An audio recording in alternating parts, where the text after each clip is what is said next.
कहता है, मेरा विश्वास कहता है कि आप भी हमारे जैसे ही होगे कि इतना लंबा समय बैठकर तप साधना नहीं कर सकते, पर आपकी तप साधना, भले आपने कभी इतना तप नहीं करा हो, साधना नहीं करी हो, पर आज आपकी तप साधना दिखती है। सुबह से लेकर शाम को 4 बजे तक, 4 बजे से लेकर शाम को 7 बजे तक एक आसन से बैठे हो, ना कहीं जाना ना कहीं। ये आपकी तप साधना है। और जब आपकी तप साधना बढ़ती है, आपका तप बल जब बढ़ता है, आपका जब आनंद बल बढ़ता है, तो उसका एक सुख अपने आप में आता है। अभी तक आप प्रयागराज आए होंगे, प्रयागराज के मेले में भी आए होंगे, दर्शन भी करा होगा, स्नान भी करा होगा, पर प्रयागराज के इस मेले में आपने तपस्या नहीं करी होगी, इसलिए गंगा मैया ने तुमको इतने घंटे की तपस्या कराई। गंगा मैया ने इतनी देर की तपस्या आपको करा दी। हाथ में कलश आया और घर का क्लेश, केवल कलश हाथ में पकड़ लिया, और वो कलश लेकर जब हम देवाधिदेव महादेव के पास जाते हैं, वो कलश लेकर जब हम भगवान देवाधिदेव महादेव के नजदीक में जाते हैं और अपने हृदय की बात जब बाबा से कहते हैं, तो उसमें एक सुख का अनुभव होता है, एक आनंद का अनुभव होता है।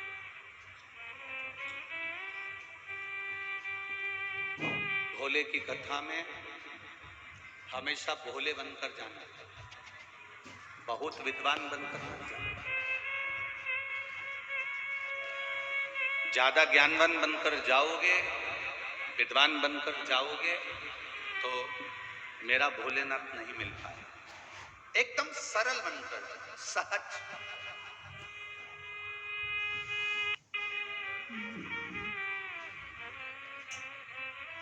और भोले की कथा में जितना भोले बन जा सकते, ना कोई छल हो, ना कोई कपट हो, ना कोई बेईमानी हो, ना कोई लोभ हो, ना कोई प्रपंच, केवल आपके भीतर की भक्ति हो और शिव को पाने की ललकता हो। और जब देवाधिदेव महादेव को पाने की ललकता बढ़ जाती है, जब देवाधिदेव महादेव को पाने का एक उमंग, एक ललकता बढ़ती है, तब एक सुख का अनुभव अपने आप होने लगता है। आप उसके द्वार तक पहुंचो, फिर उसकी मर्जी है वो आपको क्या दे रहा है और क्या नहीं दे रहा, ये उसकी शिव कथा कह रही है।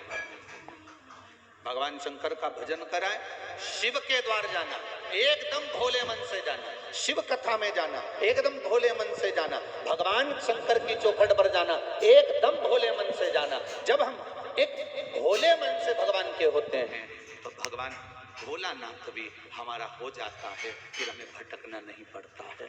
हमें भोले मन से मुश्किल से कहीं आपके पशुपति व्रत, कहीं आपका पुण्य आड़े आ गया, इसलिए ये कथा मिल गया, दिल से महाराज जी बहुत कठिन था यहाँ पहुँचना, क्योंकि गुजरात की कथा 29 तारीख को समापन हुई, विराम हुई, और 30 को यहाँ 2 दिन 30 और 31 दिया। 3 तारीख से वापिस बुरहानपुर में कथा प्रारंभ हो जाएगी, 2 बजे आस्था चैनल पर है। अब बीच में 2 दिन विश्राम के लिए लिए थे कि थोड़ा, पर विश्राम सतुआ बाबा के इस पावन प्रांगण में बाबा ने खूब अच्छे से करा, कोई कमी नहीं रखी, कोई कमी नहीं।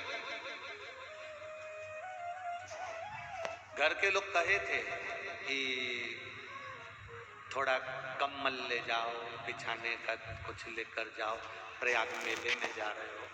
प्रयाग मेला तो मेला है, पर समीर और आशीष दोनों बोले वो सतुआ बाबा जी है, कुछ ले जाने की जरूरत नहीं है, सब बैठे। तो इतना अच्छा व्यवस्था वाला देवाधिदेव कौन समझा? अब कामदेव को भेजा शिव जी की समाधि तोड़ने के लिए। काशी चली जाएगी, ये नाव को छोड़ना पड़ेगा, ये नाव नहीं छोड़ेगी। हम सुबह से शाम तक खेर है दुकान पर बैठकर सुबह 8 बजे से लेकर रात को 9 बजे तक तुम दुकान चलाते हो, कितना कमाते हो, किसके लिए कमा रहे हो? तुम्हारी पत्नी एक आध दिन पूछ लेना किसके लिए कमा रहे हो? पति कहेगा तेरे लिए, मकान बनाना है, गाड़ी लेना है, जमीन लेना है, जायदाद। 25-25 लाख की गाड़ी में भी घूमने वाले एक दिन 25 रुपए के लोटे में प्रयाग आ जाते हैं। 25 रुपए के लोटे में प्रयाग आ जाते हैं। और प्रयाग के लोग अच्छे से जानते हैं, सब जो आते हैं प्रयाग ट्रेन में सीट बुक करा के, ऊपर लाल कलर की एक झोली, एक सफेद कलर की रखी है, पत्तल में रोटी भी रख रहे हैं, चाय भी रख रहे हैं। कोई बच्चा उस पे चढ़ गया तो चिल्ला के दो नीचे उतर, उस पे मेरी अम्मा बैठी। अब वो बच्चा कह रहा है अम्मा तो नहीं दिख रही, वो लाल कलर की झोली लोटा रखा है, उसमें मेरी अम्मा है। 400 रुपए का टिकट करा, 2 टाइम खाना खिलाया, 2 टाइम चाय पिलाई, अम्मा को लोटे में लाया, थैली में लाया। एक दिन अम्मा जिंदा थी, जीते जी प्रयाग लिया था तो थैली में लाने की जरूरत ही नहीं पड़ती,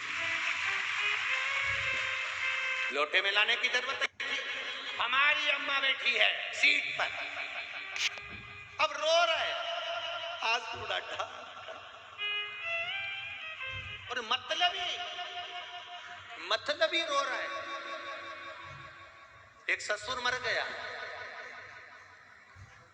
4 बहुएं थी, खूब रोई, धाड़ धाड़ के, नई नई डिजाइन में, खूब रोई, खूब। ऐसा लग रहा था जैसे कंपटीशन चल रहा है। कोई उधर से चिल्ला के आ गई, चिल्ला, और कोई इधर से रो रही, वो उधर से चिल्ला। ऐसा लग रहा है जैसे कोई कंपटीशन चल रहा है रोने का। ससुरा मर गया और इन्होंने अपने अपने पतियों को फोन कर दिया, पिताजी निपट गए।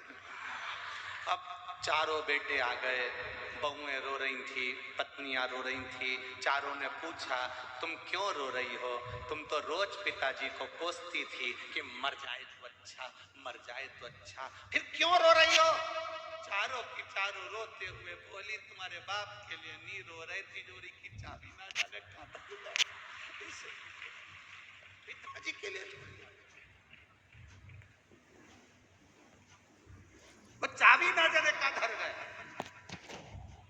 चारों ने कहा पिताजी को जगाओ तुम्हारे और पूछो चाबी कहां रखी। चारों ने कहा मरे हुए आधा घंटा 1 घंटा हो गया, अब कैसे बोलेंगे, हम नहीं जानते, चाबी तो चाहिए, नहीं तो तुम्हें भी यहीं लेटा दे। चारों घबराए, डॉक्टर के पास गए, डॉक्टर साहब कोई ऐसा इंजेक्शन आता हो हमारा पिताजी जाग जाए, चाबी बताए, फिर मर जाए, बस ऐसी कृपा कर दो।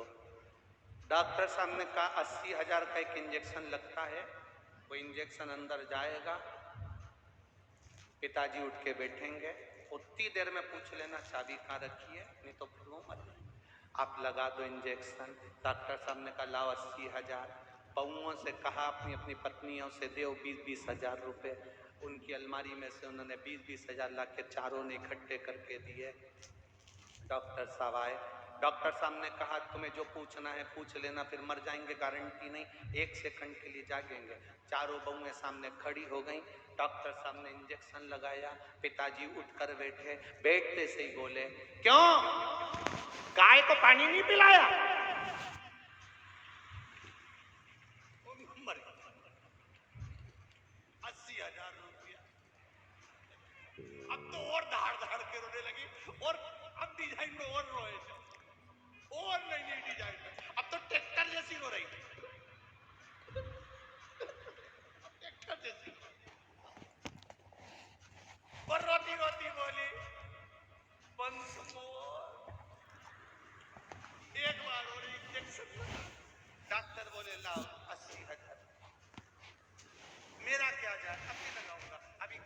पानी पिला के मरा, अब पाड़े को पिला के मर जाएगा। अभी 80,000 एक सेकंड की वावारी दुनिया, मतलब की दुनिया में किसी का जिंदा हो जब तक तुम्हें पूछ रहे हैं, जिस दिन रात को मर गए जो जो सामान होगा सब निकाल देंगे। सवेरे भी रोएंगे तो समोसा खोया खाकर फिर बैठेंगे,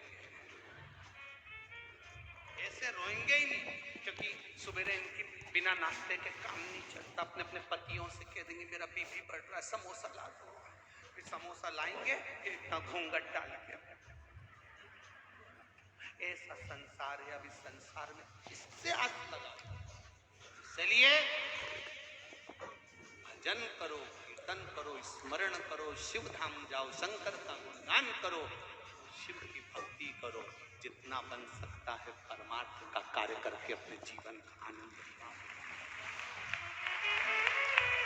परमार्थ का कार्य वो कभी नहीं कर सकता जिसके भीतर स्वार्थ छुपा हो। जो स्वार्थ से बाहर चले जाएगा वो परमार्थ में लग जाएगा। आप स्वार्थ से बाहर गए, आप परमार्थ में लग जाए।